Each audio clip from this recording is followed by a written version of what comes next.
Hi there, it's Jeannie, and today I'm sharing a card using Trinity Stamps, Frappy Camper Perking Spot, and the layered birch stencil. So for today's card, I'm starting off with two A2 card panels, and the reason I'm doing that is because I'm adding an interactive element, which is a slider, so that the camper has a window that pulls up and down. And to do that, I'll just need these two A2 panels, and I'll have that camper stamped on both panels in the same position. So right here, I'm just laying out the stamp scene that I'm creating, and I'm going to be doing a bit of masking. The top card panel will be a one layer panel. So I'll be masking off all the things that I want to be out in front and then stamping out the rest. And this is a relatively easy scene to create. And I think that it is something that can be done easily if even if you're like a beginner with masking. Just remember that the items that you want in front are stamped out first. You'll mask them off and then you'll stamp out the rest. So I'm using my Misty because the camper is going to be positioned in the same spot on both card panels. And that way the back panel will be right behind, and so that window will show through on the front of the card. So for the interior of the camper, I'm going to be also stamping out all the little items that you can peek in and see. So I believe I put a coffee machine, some cups, and a menu. So this set has a ton of little stamp images that are perfect to create this scene for the as a whole and also within the little camper. So I think it's super cute.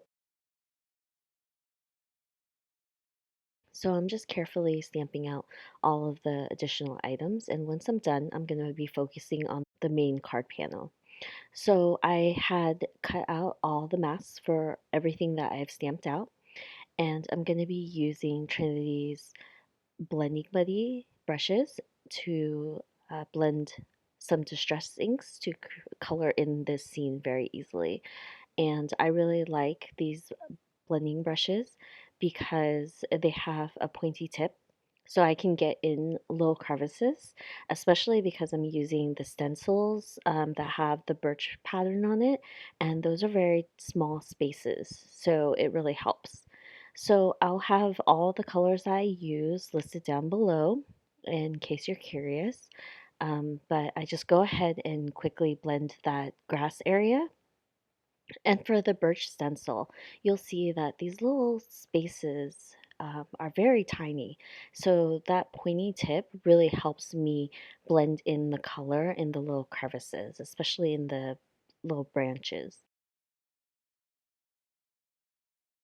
So this makes it relatively easy. And the cool thing about this stencil, it comes with the positive and the negatives. So you can use the little branch pieces to layer right on top, and then I'll be able to use the brushes to color in the sky. So the only tricky part is that I had to find the pieces that matched, and it took me a little bit of time, but it was relatively easy. And once I did that, I used two pieces of masking tape, one on top and one on bottom, just to hold down the branches while I blend out the sky. So I think that because it includes the positive and the negatives, it really helps out in creating a full scene, because usually stencils will only include either one or the other, but this includes the entire set. So as you can see, I put on the masking tape just to hold down those pieces, and I'm using the blending brush to go ahead and color in the sky. And I do work kind of in a hurry. So you'll see that later on, one of the branches is kind of mixed with the blue and the brown, but that's okay. It's an easy fix. And I also like to add details to the branches later on because I didn't spend that time doing it. So I actually go back and add a little detail with some alcohol markers.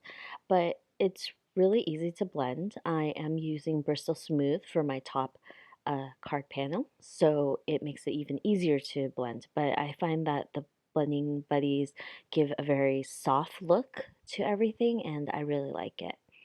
So in that top left corner, you'll see that there's a little mix of blue and brown, but I actually just go in and add a little detail in the outline just to give it a little bit more dimension for the branches, and I really like how that looked.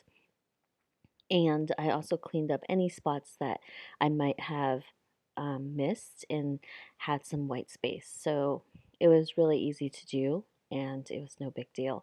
And it adds that bit of dimension, especially at the bottom where it kind of looks white.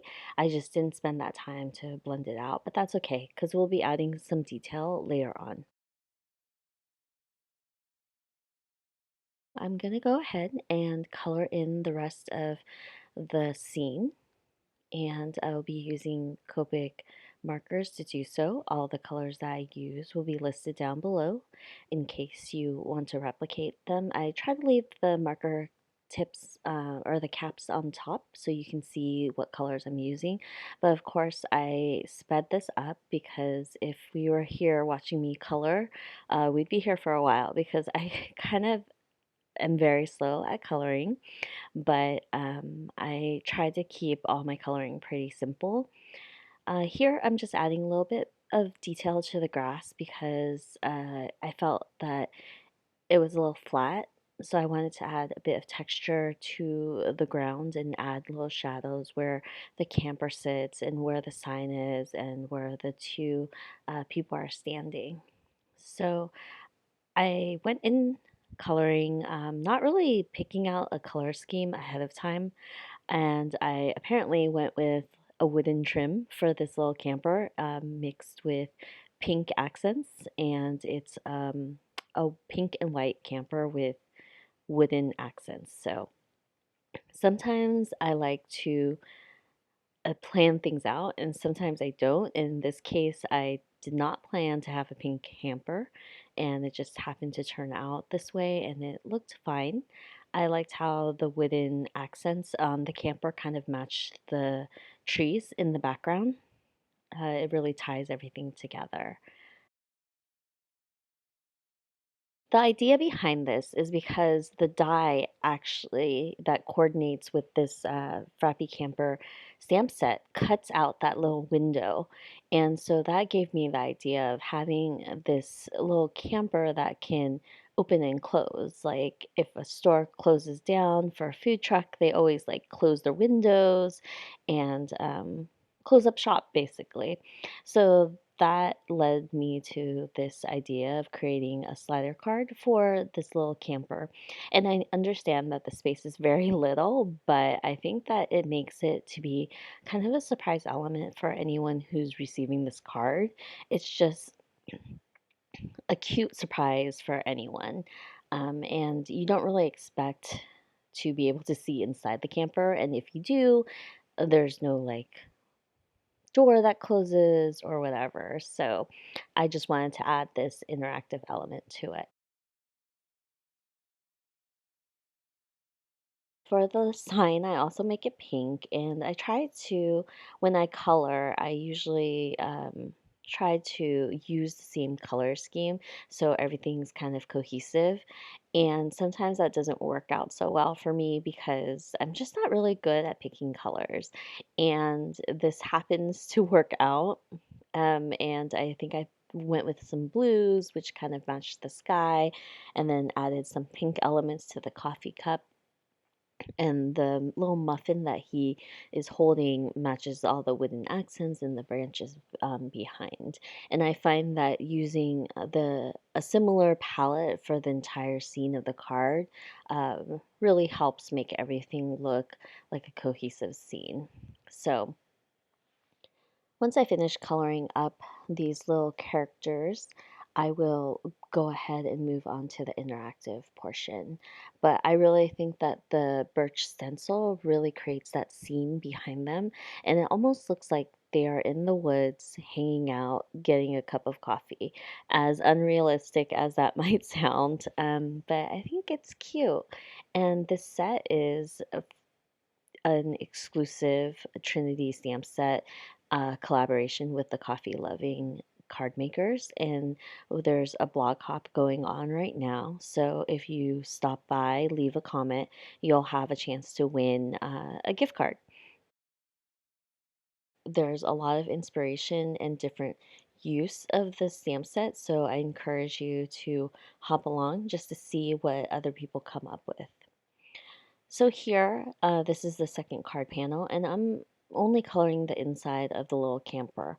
I will color the wooden trim for the window, but that's all that the card recipient will see, because we'll be putting the first panel right on top, and the interior of the camper is the only thing that will be revealed. So you don't have to spend time coloring that in. And again, I kept the colors pretty simple and similar to the front card panel.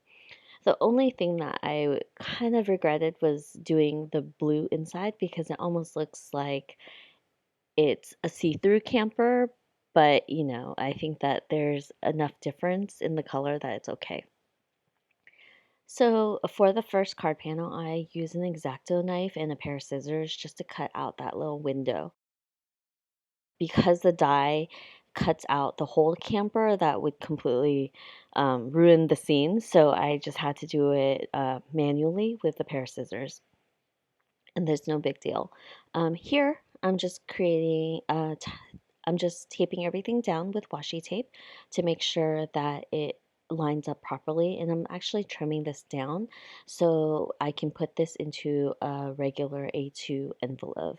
So anytime I make a slider, I take into consideration the pull tab that you'll be adding to the card, and so it's going to be a little bit taller than the normal A2 card unless you trim it down, which is what I did here. There was the little coffee card name that I just stamped on, and I'm just going to go ahead and create a little like metal grate kind of pull down window that I just thought would look good for this. So I just went in, created a few lines, and I'm coloring it in with gray Copic markers. And it's like one of those, I guess, windows or locks that most storefronts have. When they close up shop for the day, they'll pull it down and then lock it up. And so I just wanted to replicate that.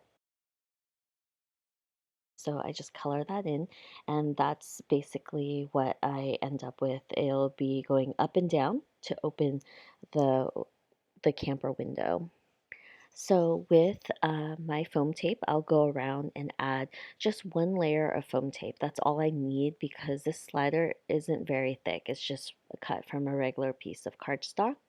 So it doesn't need two layers, and it's not going to have any shaker elements or anything like that. So it's a relatively flat card. So once I do that for my card panel, I'll also trim it down to be the same as the card panel that I have. I'm usually never very exact with my measurements, and I just kind of test and go along as I see fit. So for that little slider window, I end up trimming it down so it has enough space for the pull here sentiment. And then I will also add a little strip at the bottom of this slider. It's going to be a little bit longer than the slider panel itself, just so I can add foam tape to make it stop right above the top of the window pane. So that little strip across the bottom will be stopped by the foam tape that I'll add on the side. I do trim it down just so I have enough room to add some foam tape there. And like I said, my measurements are never correct, but or never specific. So you can go ahead and test it out and see what works. And most of the time, you can figure it out by trimming down a little bit. And I personally do a lot of trial and error. Maybe I should be more precise when I do these things so I don't have to keep trimming down and keep cutting, but it works. As long as the slider is big enough to cover that window area, it looks good. So once I test it and I'm happy with how it looks, I will go ahead and release all that foam tape, and I'll be adhering the card panel to the second piece. I just took a interactive elements sentiment and stamped it right on top of the slider so the recipient knows to pull here. And I believe I'm working on the sentiment right now. I took one of the sentiments from the stamp set. I think it's Thanks a Latte with the coffee pen, of course. And I didn't have any matching pink cardstock. So I just went ahead, colored a little piece of white cardstock with one of the Copic markers I used, and I matted that sentiment right on top. So here I noticed that the wooden trim for the window was peeking through, so I just went ahead and colored it. But that was the only additional coloring that I did. So once I released all the foam tape, I made sure that the slider was moving freely. I also held it down with a piece of washi just so that when I adhered the top panel to the bottom panel, the slider would be, it wouldn't get stuck in the foam tape. So once I finish that, I'll go ahead and adhere it to my card panel, and that's my card. I think that this card came out super cute. It's a very simple slider, and I think that anyone would be able to create this interactive element. And I know that it's not a huge interactive element for such a little small space, but I think it's just so adorable. So I hope you enjoyed this card and thank you for stopping by. I'll see you guys next time.